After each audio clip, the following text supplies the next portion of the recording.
Hi, everyone. Welcome to Algorithmic Sound. I'm Helen Coe, Director of Creative GC. Today, we are extremely pleased to bring to you artist and composer J.R. Clark. J.R. is creator of the software Smartphones, and today he is joining us live from Rochester, New York, where he is based. Lastly, I'd like to thank the James Family Charitable Foundation and the Al Held Foundation for making Art and Science Connect possible. And I turn it over to Jacob. Thank you, Helen. All right, hi everyone. So thanks for tuning in to the third Algorithmic Sound Masterclass. It's been really exciting for me to organize and host these events, so thanks for being a part of it. Today we are joined by J.R. Clark, an artist based in Rochester, New York, creator of the software Smartphones, and most recently employee of Cycling74, which, if you don't know, is the company that publishes Max MSP. So J.R., congrats on this really exciting job. So a bit of background for any folks here who aren't familiar with the tools we're talking about today. Ableton Live is a digital audio workstation, so it's a recording program, and Max MSP is an open-ended programming environment for creating audio and media software. Max for Live is a version of Max MSP that is integrated into Ableton, which allows artists to create their own tools and customize the way that Ableton works. So JR created a collection of Max for Live devices called Smartphones.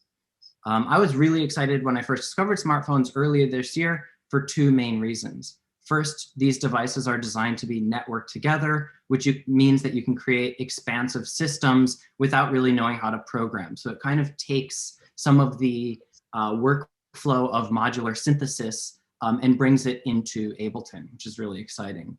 The second thing I was excited about is the hands-on nature of it all. Smartphones is all about creating sounds with physical actions, so creating music with smartphones is very visceral and fluid and human feeling. So without further delay, I'd like to welcome JR to tell us about Smartphones. Hi, everyone. First of all, thank you, Jake, for setting this up. This is super cool, and thanks for letting me be a part of it. I'm going to jump right into performance and try to show you guys like what you can accomplish by networking these devices together. So yeah, each fader is going to represent like a different part of the program. Each fader is mapped to like a different device. So right here, if you can see it, that device called SWP, when I move the fader, it's moving that little slider right there. And if I cross this, it's going to send a pulse, in this case, playing a note from another device. So keep that in mind while you watch some of this stuff happen. Great. JR, before you start, can you, with your mouse, just point out the other faders and buttons that we should keep an eye on the screen? Okay, let me see. I'll move them as, so we got that one that does that. Okay. This bottom one is going to play chords. Oh. All right. Let me start at the beginning.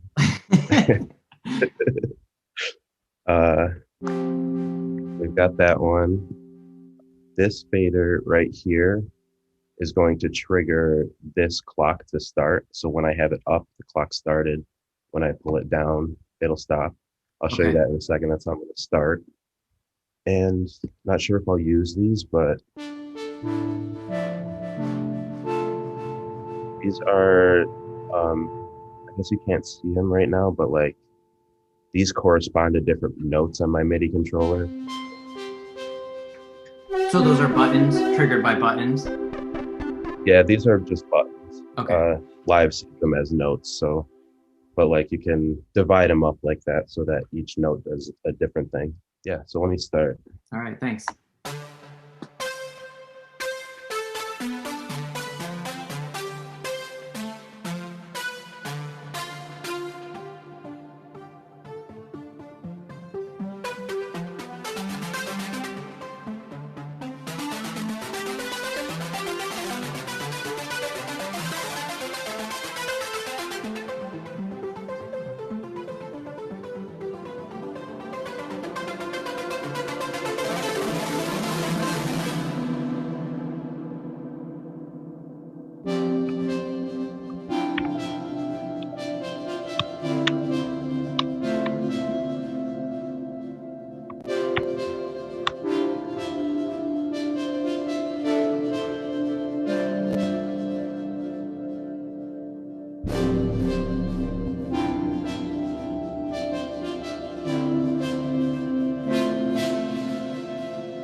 Sorry, I totally left reverb on for like half of that, but like you get the idea. Yeah, that was awesome. That was incredible. I mean, it's so cool to see how direct the sounds are connected to everything that you're doing. Yeah. Yeah, each movement like does a different thing. So it's like you're actually it makes live more of like an instrument than traditionally like playing clips and reacting to stuff like Right. that, which is my next thing. Right. So before we hop to the next thing, we already have a couple questions. Ashley is asking if you can show us the instrument or device that's producing the MIDI sequences. MIDI sequences, okay. Yeah, so which of these has the actual notes in it? So there's one.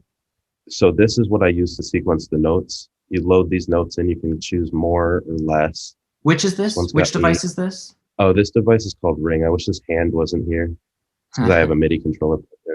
Okay. Ring. Ring, yeah, because like it rings your synthesizer. Like a phone, right? Like a phone. Yeah, so that's how that works. But how I'm getting the pulses in there is text matching. So if I type this word anywhere in here and then do what needs to happen on to it, now I have this that is sent to that ring. If I cross this with this fader, it's going to send it over there. So you have some text in that box mirrored, and it will send a bang, or it will send a trigger to anything that also has that text. Yep. Okay. Anything. It can be more than one thing. In this case, it's just playing the sequence. I think I have a fader. Okay. After this. And then Ring creates MIDI notes which go to Diva, the synthesizer. Yeah, if you want to see Diva, best synth. Ooh, it's beautiful. So pretty. I have not used it before. Someone asked me about like synthesis, to like go into synthesis during this a little bit, but I won't like go directly into synthesis. This feedback knob mixed with this cutoff, we have to see more of this for like sound design. I'll try to can I play it? Okay.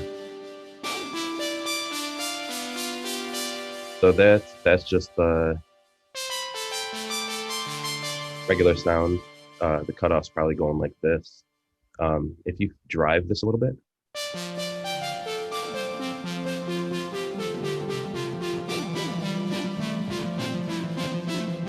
Right up there at the top is where like all the magic happens. We want more of that. I think more synths need that stuff. So that's how I get my sound sounding like this. If anybody is interested in my sound design, that's all, just feedback. Incredible.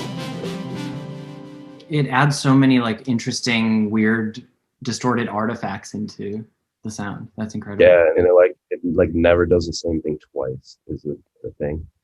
Wow. Amazing. Great job. Okay, Ashley's saying, I'm still curious about the signal flow. So JR, do you want to just kind of summarize like that path from the MIDI controller to Diva? So let's grab one of these faders. Every time I cross this, when you set up a routing, you go up here and click this MIDI, and you map the MIDI controller with this fader right here. Every time the fader goes past that point, it's going to send this word out.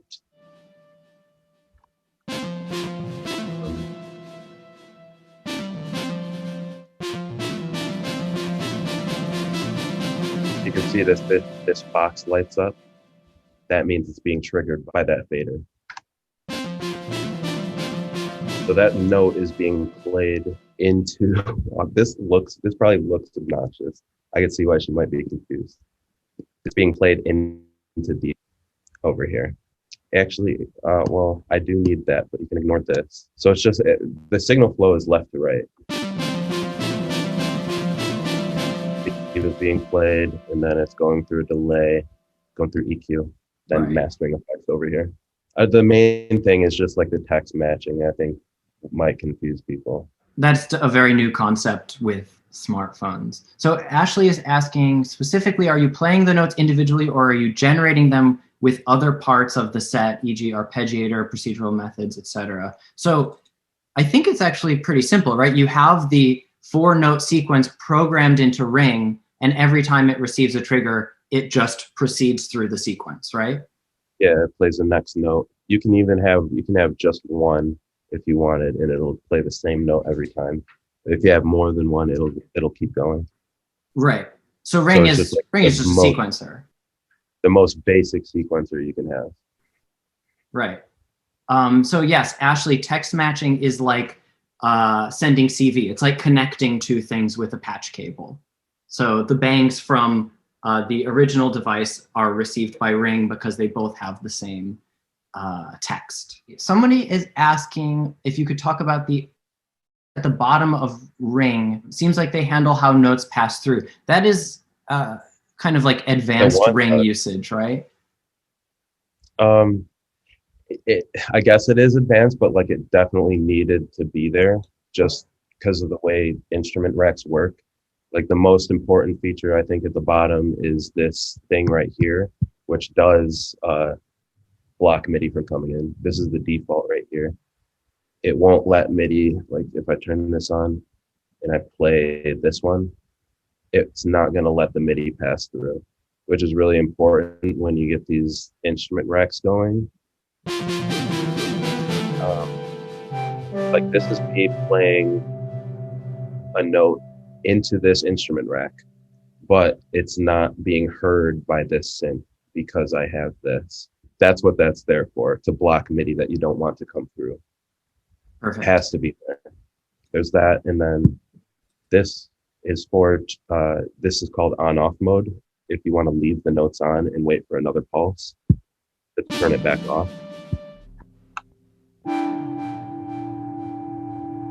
Yeah, see how that note's just like sticking because of that. So I can leave that on. Oh, wow. And then I can pull it off. Yeah. Wait, so explain that one more time. That's exciting. So it will receive a trigger and turn on a note, and then it will receive the next trigger and turn it off. Is that how that works? It needs another trigger to turn it off, so it'll stay on once you play it. It's useful for things like bass when like bass notes are usually longer. And then this, if you don't want to hold it like that and you want it to like decay itself, actually this is probably a good one to show it on. This is like note length. So it'll turn itself off, but you can decide how long it is until that happens. But for this, it's definitely useful to just do on off. Right. Awesome. Greg is asking, do you always use one track? And I think that's probably a good one to just like, what's your workflow? Why are we on one track? Yes, use one track. I mean, it'll probably take a little bit of understanding of how live works to get to this point, because this like me looking through this, like even this confuses me a little bit sometimes. But like writing it, you get in like a flow and you kind of like know where everything is. But in doing it this way, having everything on one track is just like so convenient. Just like I look at live like this now instead of like this. I look at it like in these instrument racks, each track is top to bottom instead of horizontally. Mm-hmm. That's a way to look at it. But like if I had everything on separate tracks like this, I would have to keep like clicking through these to like find stuff. And there's that, and then it's super cool that I can like do all this in here. Like this whole song is just that. It looks so simple, and then you open it up and But Kieran is asking, could you talk a bit about communicating between devices? Have you had to deal with latency between them at all? So we've already talked about text matching. Maybe you can just summarize that concept one more time, and then I'm not sure what other communication is happening. Yeah, if you write this word in this, and then do what the plugin, each plugin has like a different drive technique.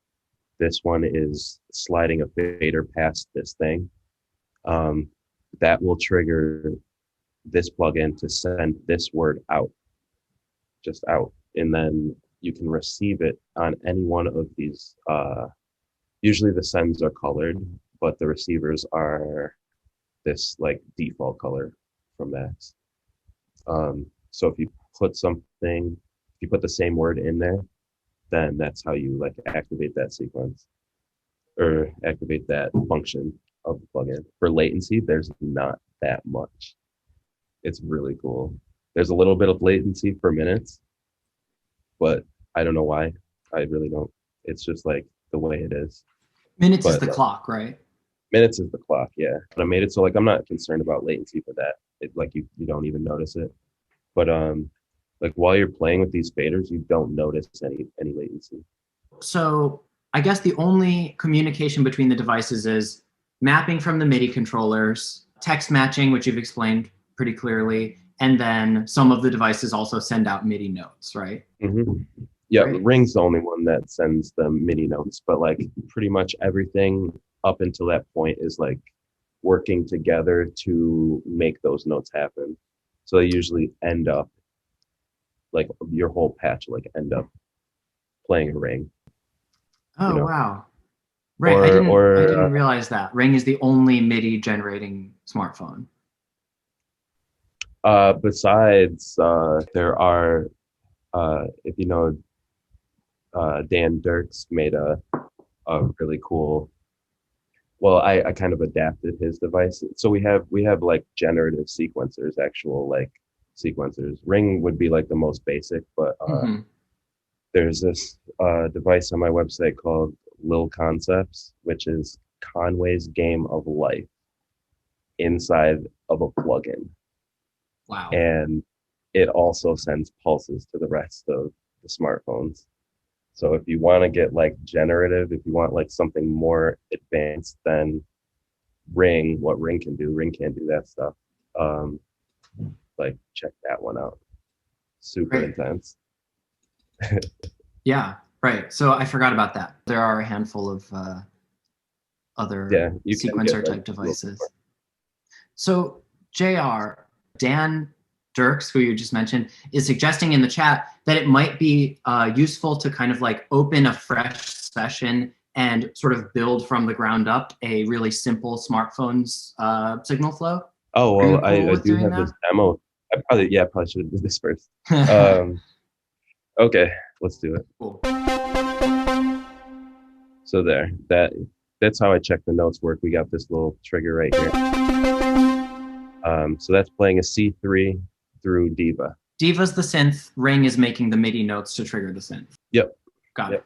And then it's going through a limiter. You can crank this and make it super loud. Yeah, so there's the note. To play that note without having to press that button, you're going to write a word in here.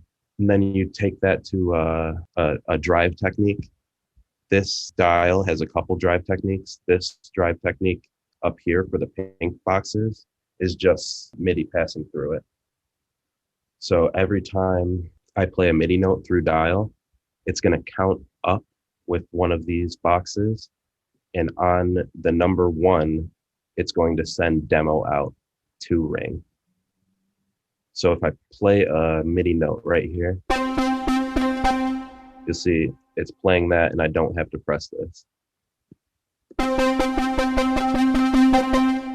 So there's one way to do it. Another way is this minutes device, which is a clock. If everybody's familiar with like Eurorack, we got clocks and stuff. You can start this clock and it'll keep outputting demo at like a certain tempo to Ring.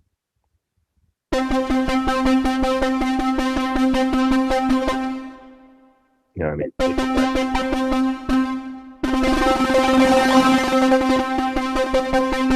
That's cool. And another function in dial is it can count these words coming in. So this one is set up to count up to 4, and then on 4, it's going to send demo out to Ring. So this count is going to be sent by the clock over here, and it's going to be counted and then sent out. So you can see when it gets to 4, it sends that word. So that's basically what that's called, is a clock divider. And then this is my favorite way to send pulses, because it's like physical, crossing these values with the slider. So you would map this to your MIDI controller. You can see it's not like directly on beat because you're actually moving it.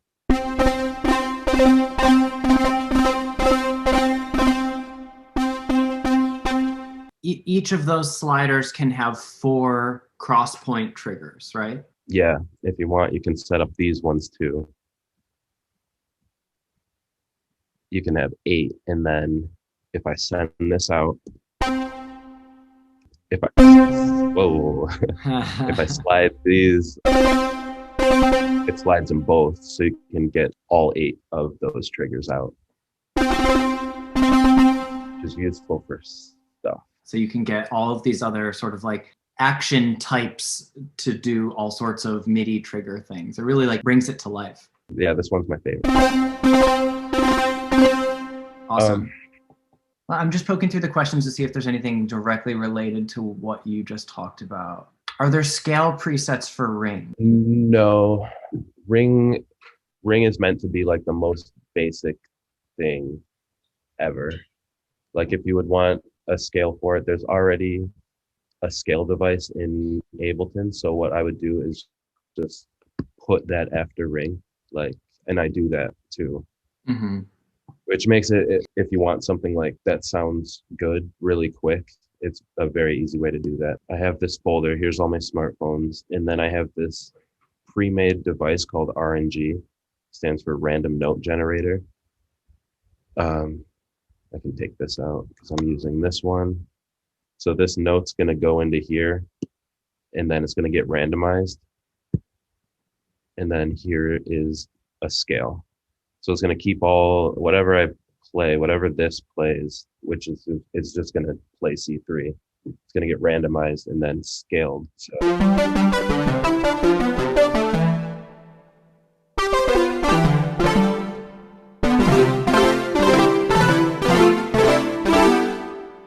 like, awesome. You don't really need it. Ring doesn't have to have a scale thing because there's already a scale in Ableton. Right, and the randomizer after ring is also default Ableton. Yeah, it's perfect. I'm not gonna mess with it. Yeah, exactly. I remember one of the first Max for Live devices that I built randomized note duration, pitch, and velocity, and then I was like, oh, that was such a waste of time. Those things have already been perfected by Ableton. Unless you can like build upon it. Yeah, I think the only thing mine added was randomizing pitch bend, so I still use it for that. Anyway, continuing, there's one more direct question, and then let's hop on to the next, the theory stuff. So Michael is asking, what are the numbers on the right side of dial? Oh, that's a good question. Yeah, dial is actually kind of complex. I also see, do I only use Diva? The answer is yes. A simple answer. No, you also use BBC Orchestra. Oh my God, yeah. I mean, for this case. Yeah, we'll get to that. Okay, keep going, sorry. The numbers on dial? Okay. Yes. They are the trigger notes. So what dial primarily is a counter. So it counts what's happening, and then it sequences based on those counts. So we're gonna send count into here, and then it's gonna send demo on 4. When this gets to 4, see it light up. If I make it 12 and then raise this count up higher than 12, it'll count up to 12 and then hit it. Go back to, let's make it like short.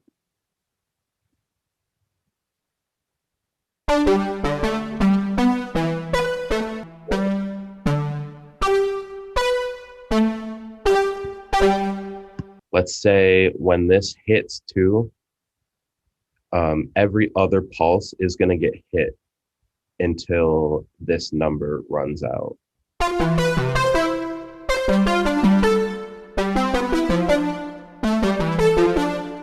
So what's happening is when this gets to 2, it's hitting this. It's actually hitting it 6 times because this gets triggered and then this gets triggered 5 times. So it's a way to make stuff like rapidly happen over and over again. I guess like let's send, well, we are sending it to demo. You can hear it.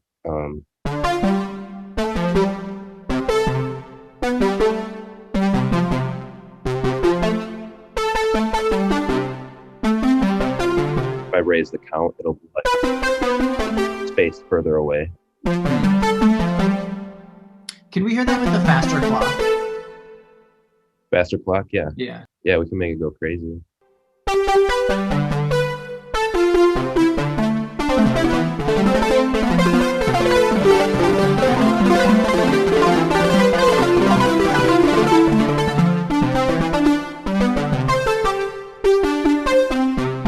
Awesome.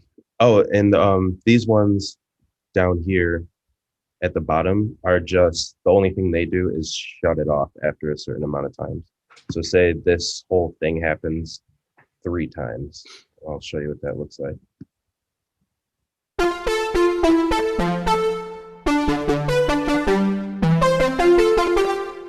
And then it's done. That's useful if you like, for like composition, if you're like writing a song and you only want something to happen a certain amount of times. Yeah, I mean, I feel like all of those extra features that are maybe less obvious when you first open the device make them so much more flexible and powerful. This was a great demo. I feel like this was a good sort of ground up intro to smartphones. Would you want to go into my little theory? Yeah, let's do it. Y'all can see that? Yes. Let me try to explain this. My theory is listen and react versus artist dependence. Listen and react is when the performance is based on the artist responding to an external sequence. Like a quick example would be like live playing your song. So while it's running the whole sequence, while it's playing the whole song, the only thing you can really do to perform is react to what's happening. You're listening to stuff coming through, you're listening to stuff being played, and you're reacting to what's happening with the knobs. Artist dependence. The artist is the sequence, and the software, hardware will not act unless prompted.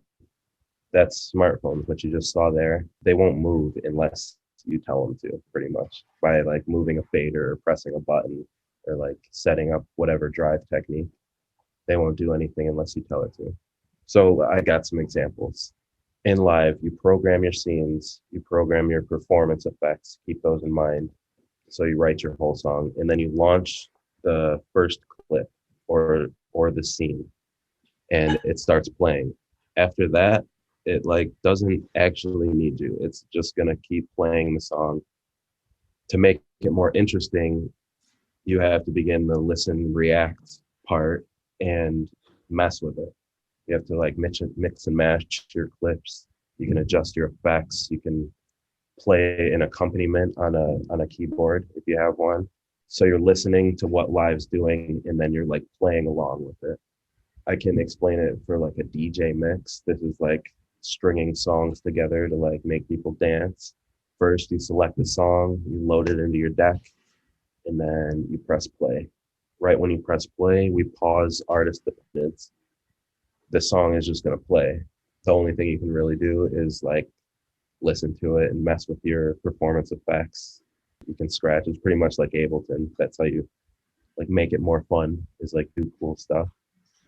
So there's your listen and react. After that, though, we resume artist dependence, because to finish the mix, it's going to depend on you to play another song. So if you don't play that next song, the mix is going to be over and everybody will be mad. So artist dependence means that an artist is triggering an event to happen.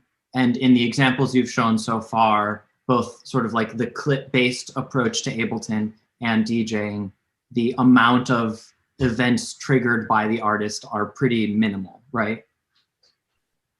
Yeah, like it's just like the gravity of the events changes. I think it's not like the importance of them, it's just like how much you can affect changes. Okay. So we resume artist dependence. You have to select a related song, got to mix it in, adjust your BPM, match everything, and then you crossfade it, and then your mix is good, and then it keeps going. It doesn't depend on you. You go back to that listen and react part. Here's modular, which is super cool. This is kind of similar to smartphones where you make a patch, right? And you make it where you're keeping your performance controls in mind. Performance controls could be like filters or your sequence or like twisting envelopes, adjusting FM, all that cool stuff. So you make your patch with all that stuff in mind. Then you start your clock. Once you start your clock, we pause artist dependence. That clock's just gonna run. Clock's running, you're listening to what's happening, and you're reacting. You're adjusting parameters, you're changing the sequence. You can even repatch while it's playing. There's the cat. What does the cat say? Clean up the mess. This is my modular grid if anyone wants to buy me a Christmas present. This is your dream rig. This is my dream synth, yeah. Nice. Put up your Amazon wish list on the in the chat. All right, so this also applies to rhythm arcade games, which may or may not have been where I got this idea to like do this type of stuff. This game in particular called Sound Voltex. Everybody knows what rhythm games are. I'm sure everybody's played DDR, where the steps come on the screen, and when they get to a certain point, you have to like perform the action. That is listening and reacting. We'll say like visual, like seeing and reacting, I guess, and listening because you're like dancing to the song. So you'll see like these buttons and these knobs correspond to stuff on the screen. So first you start the song, put your quarters in, start the song, and then you begin listen and react and artist dependence at the same time.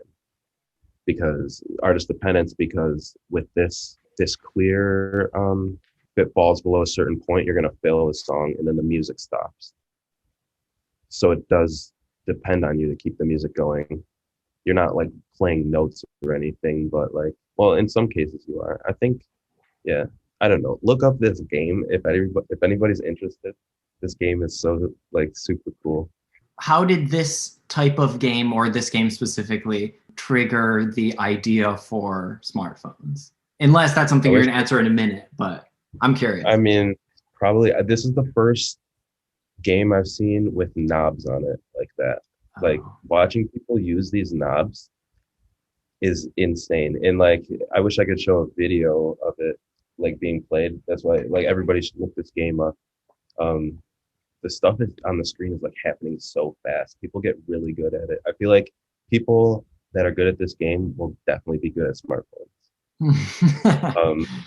It's like finding a way to keep maybe like the sequence, like the listen and react stuff that's happening on the screen, keep that like inside your head. And then what you're doing when you're reacting becomes the artist dependence, I guess. Like imagine if you were playing, whoever was playing this was like moving these and pressing these buttons, but it was actually making music. And it didn't matter what was happening on the screen. Right. So I guess, I don't know, I guess like watching people play this, I'm not that good at it, but watching other people play it, I was like, holy crap. Right. That's really interesting because these games are like, I just like this sort of feedback loop of inspiration where these games are trying to imitate what it's like to perform music. And then you created a new way to perform music imitating the way this game works. So we're sort of like getting further and further from the original, but you know, more interesting ways of interacting with creating sounds and sequences and things like that. That's a cool way to look at it. Totally. Yeah. I mean, it reminds me of like drummers that imitate drum machines, you know, like live acoustic drummers that imitate, you know, like the types of patterns in hip hop beats and things like that. Where you get this weird feedback cycle of like kind of like really loose human feeling rhythms and really rigid mechanical feeling rhythms. Yeah, I mean, the thing with this game is it's very mechanical. Mm. Like when you perform the things that it's asking you to perform, it's like on a grid. And it's like if you don't perform it that way, it's going to fail you. But that's not how I think music should be performed. There shouldn't be rules like that. Oh, that's super interesting. So the game forces you to be a machine, and you sort of took the interface and made it super fluid. Yeah, I guess I took the rules out of it. You took the grid I took off of it. Yeah, I took the grid off of it. Like what Yeah, it's telling you to do, I took the director out of the equation, I guess. right. So a couple people in the Q&A, what's the name of this game? Sound bold text with an L. Sound Voltex. Mm-hmm. That was really interesting to dig into that. Feel free to continue. Okay, here's me. Here's smartphones. So this is kind of like modular, where you design your routing and everything with your performance controls in mind. Once you have like everything happening, you got a good patch and everything, you choose your drive technique. Drive technique, where is it? Ableton. Over here, remember the drive techniques were playing a note or sliding one of those, or you can automate it.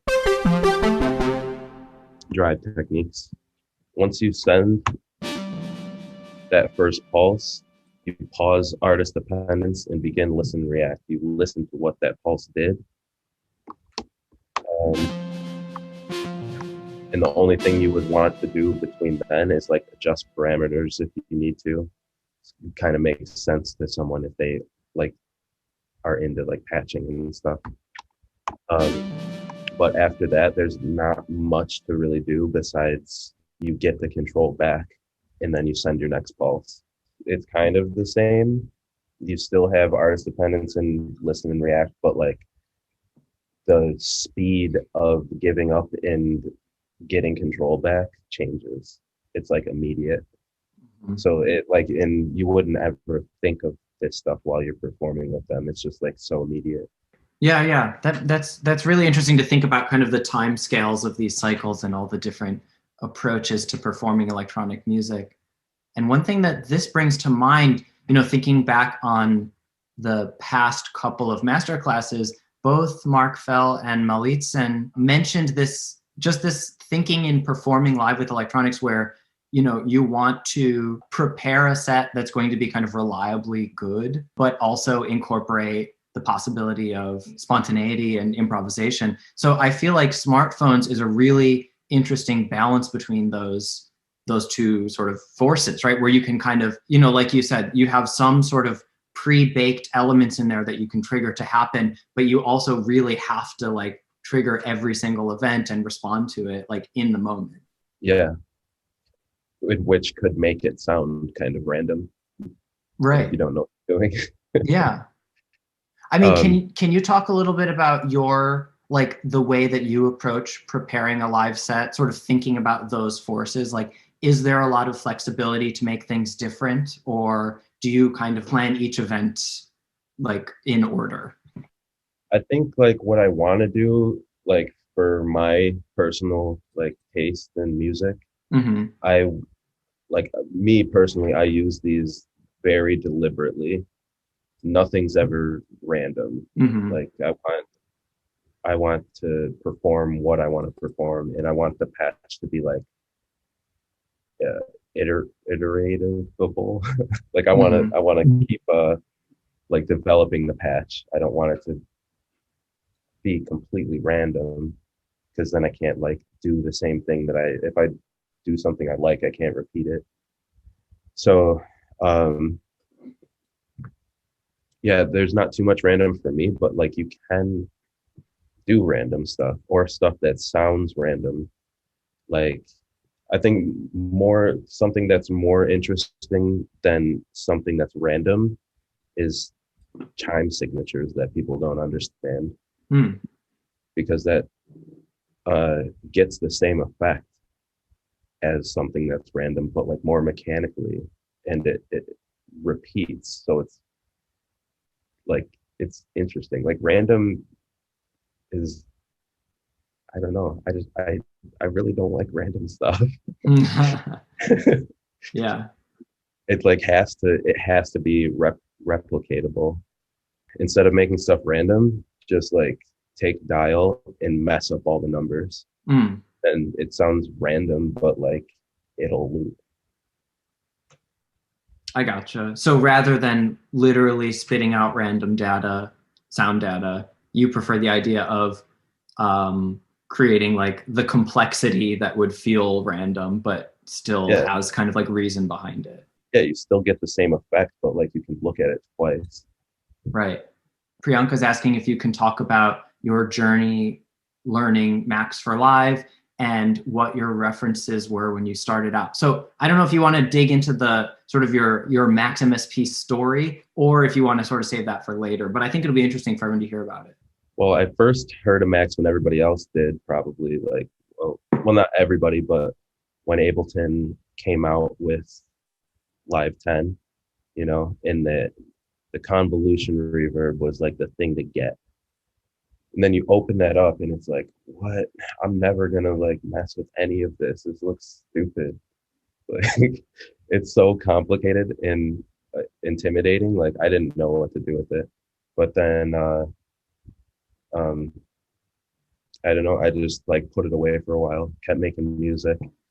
Eventually got bored with Ableton. Not bored with Ableton, but like just like sequencing music in that way. And I was looking for like other stuff, looking on YouTube, found out about generative music. Had no idea what that was before that. And a couple of videos mentioned Autechre. So I looked into who they were and I was like, this one album is like really, really, really pretty. And that's the type of stuff that I like to do is like make melodic stuff. The album's called Oversteps, I think. And then after that, I was like, I could do that. Let me try to figure out what this does. I was referenced to like Max because that's I guess that's how some of that stuff was made. I just got going. Like I dug deep on YouTube tutorials. Like everything is on YouTube if you need it. I really, really only learned on YouTube, and in a month. This is not going to be the same for everyone, but like I made Lil Pup in 1 month after doing those YouTube tutorials. And what Lil Pup does is it can create those generative sequences that you would find in like a track like one of the ones on Overstep. That's amazing. So you started using Max MSP and you made Lil Pup your first device in 1 month. That blows my mind. I was like, you have to be like super, super dedicated. Like I really, really wanted it to happen. And I like got like a type of mindset where if a patch is like incomplete and I can finish it, I will finish it. Like I won't stop working on it. Right. Like a little OCD thing, I think. Right. Max MSP is addictive. Warning. It's like super addictive, I think. Yeah, you have to like get addicted to it. And what YouTube tutorials or channels, what would you recommend as a good place to start? Just search Delicious Max Tutorials. Right. By Sam Asian. Right. Yeah, those are amazing. There's amazing tutorials. They're so fun too. Yeah. Yeah, they will definitely get you going. Actually, I'm looking at like these cadenza courses too right now, which I would definitely recommend. Like, it's just like everything you need to know. Excellent. That's it. Yeah. Is cadenza? That's like the name of the website where the courses are? Mm-hmm. Yeah, just search that. Cool. Great. Definitely. That'll get you going. Beautiful. Thank you. This is kind of a big question, but a lot of people are interested. Could you please talk about the algorithm behind how Lil Pup generates notes? I've been using it to make pretty background ambient music. There's something really amazing about the way it makes musical sequences. Thank you. Well, no, let's do the performance first, and then keep that question in mind. But yeah, Lil Pup's, I'm super proud of that algorithm. It's once you see it, it's like not that complicated. Like a thing I got lucky with it's the thing I thought of first. I don't know. Okay, here's a short question then. Do you plan on releasing a traditional album thoughts on the format, i.e. its limitations or alternatives? I am gonna make like a full-length album soon. And I think what I'm gonna do is actually write everything out the way it's supposed to be written in Ableton. Just like make a whole song just like how everybody else does. And then just like keep smartphones in mind, like keep the performance in mind. And then I will like put everything, all the tracks, put smartphones on everything so I can perform it. But like I think that would be a cool way to do it. Nice. And you've been releasing music recently too, right?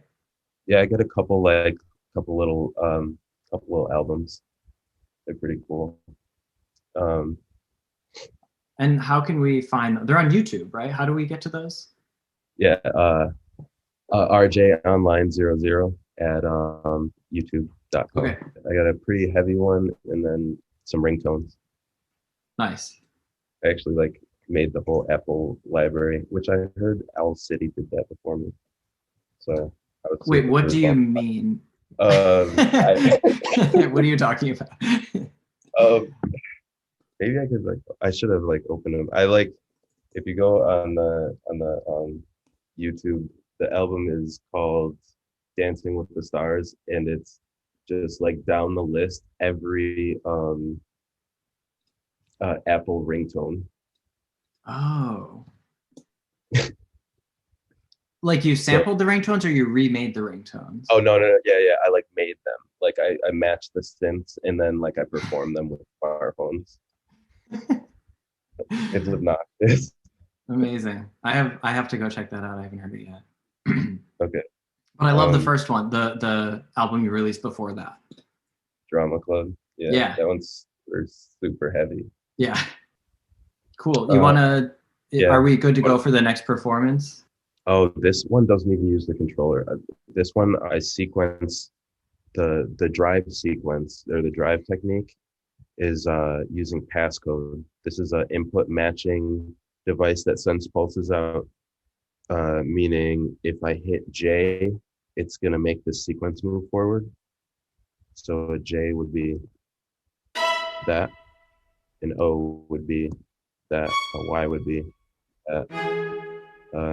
All the instruments are pretty similar, but I'll just jump right into it.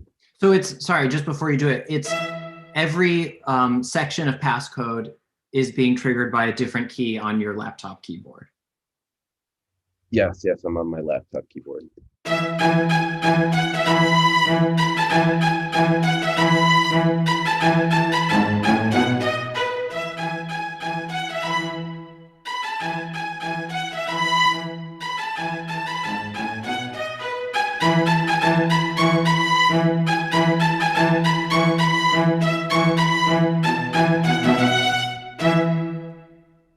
All right, this next part, I don't like fully understand it because it's really complex, but I did my best.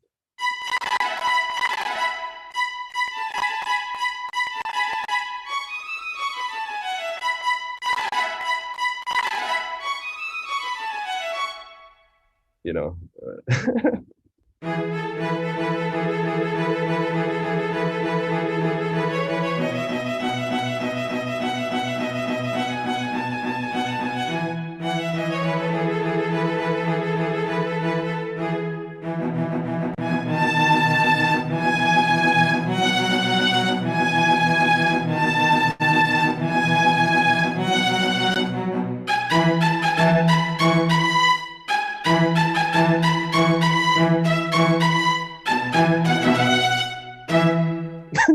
Oh my God.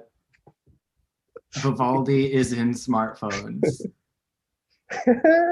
This is blowing my mind. I mean, this is blowing my mind because when I've used smartphones, I'm a total noob. I'll program in like 6-note sequences. And that's kind of like the depth that I've gotten with it. So you have this entire piece in here. Yep, it's this entire piece is in here.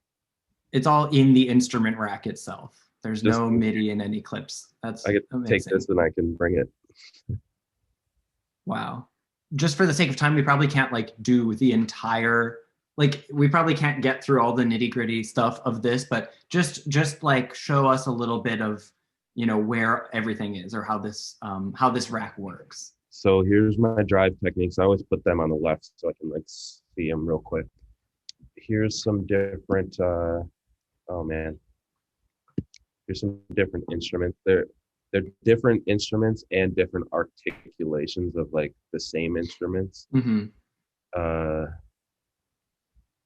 Let me try to find one to like run through.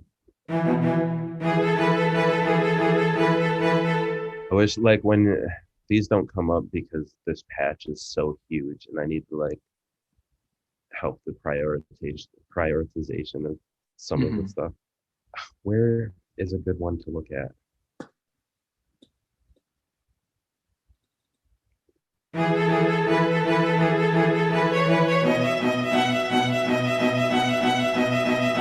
So when I oh, this is the cello. So let me look at it from, okay, so that's gonna play the cello. So this,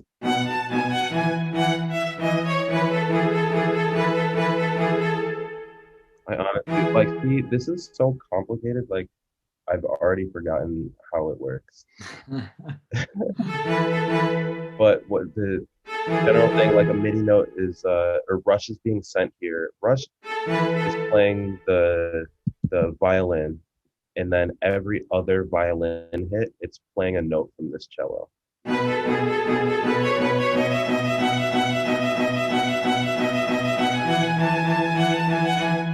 That's like one way to do stuff.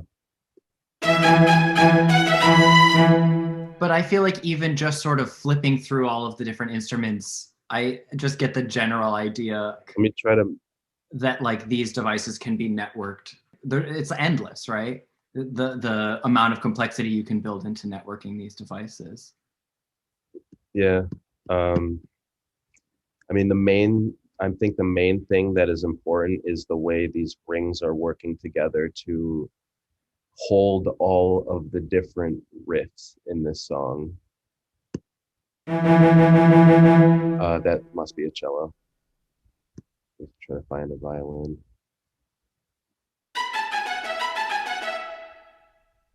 See, so this is like this is fun.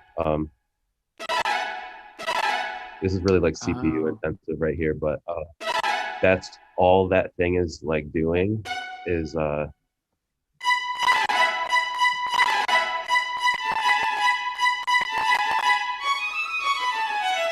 the this must be getting a count from somewhere. Okay, so this note is being triggered by the letter L from over here, sending violin 3. Oh no, the L is sending violin 3 to play this note. This note is being played through dial, which counts this MIDI.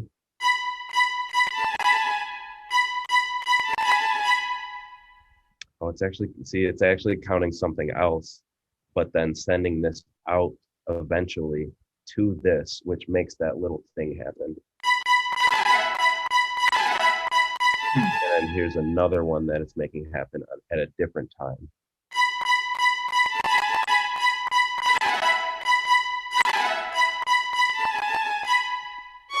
Oh, wow. I see that. So what is causing the pink slider to move? This dial over here. So when, let's see. Oh, I understand. I see. So the L key is triggering this somehow from one of these. Mm-hmm. And it's making these count up. When the counts reach these numbers, it's sending this out to these to make these happen. Right. So we have a question asking how you switch between the different riffs. I made it easy with passcode and pretty much put every riff on a different key of my computer keyboard. So this one's J, plays this riff. K.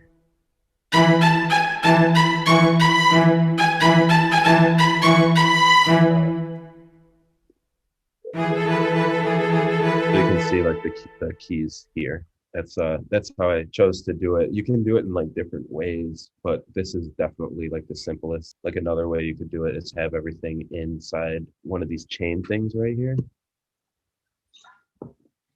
Say if I take this and I move it over here, MIDI won't pass through here anymore. So what you would do is like divide. I think there might be like yeah. Oh, I think I have to select everything. If I was to distribute ranges equally, I don't remember how to do it. But like you can put these on like a different number and then assign a macro to this and then like flip through them. That's another way to Right. change riffs. That's like super advanced. I should probably make a tutorial and not talk about it here. Yeah, that would be great. But so with that technique, you would have a single button to trigger the rhythm, and then you would scroll through the riffs with a knob. Yeah. Oh, that's cool. If like you had like one drive technique that you were attached to. Right. So that would be that. I have a question for you then. This seems like transcribing Vivaldi into smartphones must have been like a massive undertaking. How would you compare the process of like transcribing a pre-composed piece into smartphones versus you writing directly in smartphones? Do you use similar techniques? Did you find yourself doing different stuff? How did that go? Well, I have like this thing that I can do where I like hear songs and like I can tell what notes are being played. Oh, you have perfect pitch. Is that what that's called? Yeah, Perfect. yeah.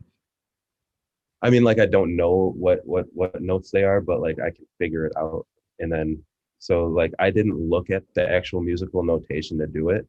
Mm-hmm. So I think if you can like listen to something and then put the notes into it, that would be your best bet. Like this didn't take me long at all.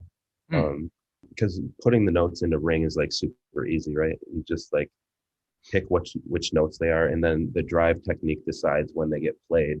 So you have to like match what the riff sounds like with your playing. So, I mean, once you get like one riff going, you just keep like wanting to do more. But yeah, like I just like listen to it and then put the notes in just by like hearing them.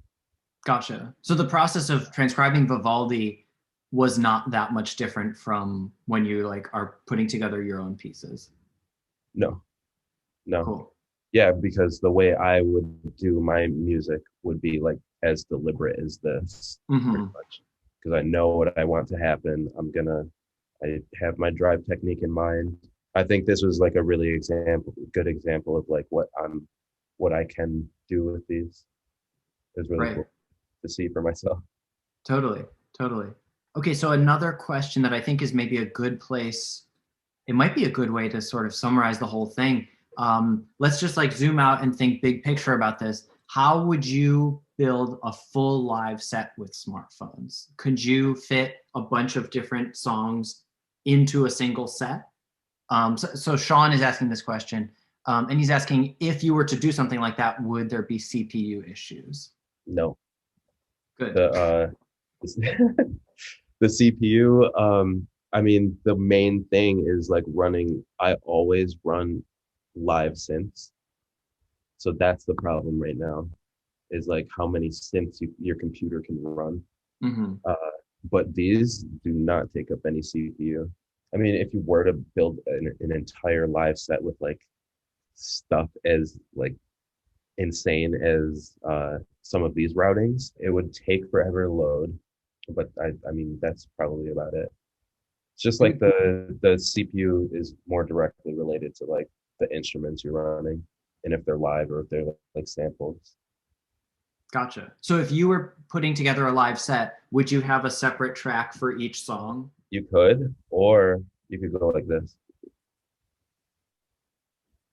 And then like nest it and then have a macro for the chain. So a single track for every song, and then a whole set. Oh my god! But no, I probably would actually at that point probably use the other tracks. Gotcha. Wow. So do you want to talk a little bit about how Lil Pup works? Oh yeah, let me open it. Okay, cool. Okay. Oh well, do people want to see it work? Let me put it on this track. Ah, damn. I mean, we only have 5 minutes, so maybe just to directly address the question, Oh, okay. just talk about the algorithm. So like, how is it generating sequences? All right, yeah. I'll open it up. Can you see Max? Yes, it's very small though. How about that? Okay, yes. All right, so this is unorganized. You can organize your patches better than this. The algorithm. Let's see. So I have these different brains. Brain is the main thing. The rest of this stuff is just like making the UI work, pretty much basic like MIDI stuff. But what happens in the brain is this. If they are familiar with Max, you'll know that the random generates a random number every time you tell it to. So what this is doing is getting a whole bunch of different random numbers and putting them into this select. Mhm. And you are walking through the select with a sequence. So like however many bars the sequence is, it'll go 1, 2, 3, 4, 5, 6, 7, 8, all the way up to 32. So while it's doing that, it's spitting out a random number. So this is random, but doing it this way, these random numbers stay the same until you hit new again. So that way it's random, but it loops. You can hear it again. I And then gotcha. it gets bigger because you can like chain the sequences together kind of. But that's like the main thing. It's just a select walking through random numbers that don't change until you tell them to. I gotcha. That's a great balance. So it generates a random contour, and then that contour stays stable. So that's a really nice balance between randomness and predictability. Hmm. And that Excellent. also applies. Oh, so that's the note generation. This it also applies to pitch and also applies to velocity. So it's three of those working at the same time. Oh, so it's a melodic random sequence, and it's also a velocity random sequence. Yep. Gotcha. Amazing. Yeah. Slow pup in a nutshell. Wow. Thank you for showing it. I mean, this is kind of a nice way to wrap up the masterclass because it's exciting to see the guts of smartphones. You know, they're so tiny and well organized, and then you hop in and it's like this They're massive network. Yeah, it's beautiful. Okay, well, JR, I think we should probably wrap up. Is there anything else you wanted to hit on, or any plugs that you wanted to get out there? I don't know. Follow me on Instagram. What's your handle? RJ Online 00. And then we got smartphones.amxd. Definitely follow Cycling 76, 74. Is that the handle, C74 Connect? Great. Yeah, thank you. Thank you for letting me be a part of this. This is super dope. Thanks for doing this. Yeah. Thank you for doing it. I mean, it's just fascinating to use your devices and then also to talk to you and see the thinking that goes into them. I really appreciate you preparing all this and taking the time to hang out with us today. And that's it. Thanks. Bye, everyone. Bye, JR. See ya.